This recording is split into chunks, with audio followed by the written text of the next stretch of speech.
Tumakbo ang batang babae papunta sa isang kakaibang bagay sa lawa ng isang misteryosong planeta. Ang lawa ay nagyayelo sa nakakakilabot na bilis. At bago pa siya makatakbo, tuluyan na siyang nagyelo. Natrap siya sa loob ng solidong yelo na parang isang human specimen. Narinig ng kanyang ina ang walang magawang iyak ng anak, kaya sinubukan niya itong kalmeyan. May proteksyon naman ang kanyang suit laban sa lamig at may natitira pa siyang hindi bababa sa 5 oras ng oxygen. Nangako silang ililigtas siya agad kahit wala silang gamit. Kaya sinimula ng ama ang pagsaksak ng kutsilyo sa yelo buong lakas. Si John ay nangongolekta ng tubig nang mapansin niyang may puting liwanag na nagmumula sa isang malayong iceberg. Napahinto siya, nagtataka. Pagkatapos, tila may naisip siya. Sinabi niya sa kanyang ama na baka ang puting apoy ay sanhi ng karbon. Maaaring may napunit na ugat ng karbon sa bundok dahil sa pagbagsak ng kanilang sasakyan. Nang sumayad ito sa hangin, nagsimula itong masunog ng matindi. Biglang huminto ang kanyang ama sa ginagawa. Dahil ang ganoong init ay maaaring makatunaw agad ng yelo. Mahalaga ang oras, kaya agad silang lumakad ni John. Maingat nilang tinahak ang malawak at walang katapusang glacier. Mabilis magbago ang yelo at maaaring mali ang bawat hakbang. Pagkatapos ng mahabang paglalakad, narating din nila ang kanilang pakay, isang kuweba sa glacier. Hinugot ng ama ang kanyang kutsilyo at maingat na kinayod ang alikabok ng karbon mula sa pader ng kuweba. Nang makakolekta na ng sapat, paalis na sana sila ni John nang biglang sumigaw si Will. Bumagsak ang yelo sa ilalim niya at dumulas siya pababa sa kailaliman ng iceberg.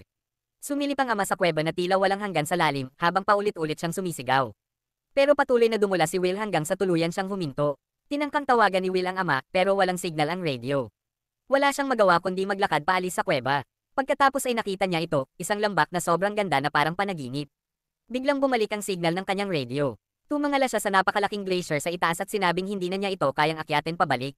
Frustrated na sinabi ng ama na mas kailangan munang iligtas ang kanyang kapatid. Babalikan niya agad si Will.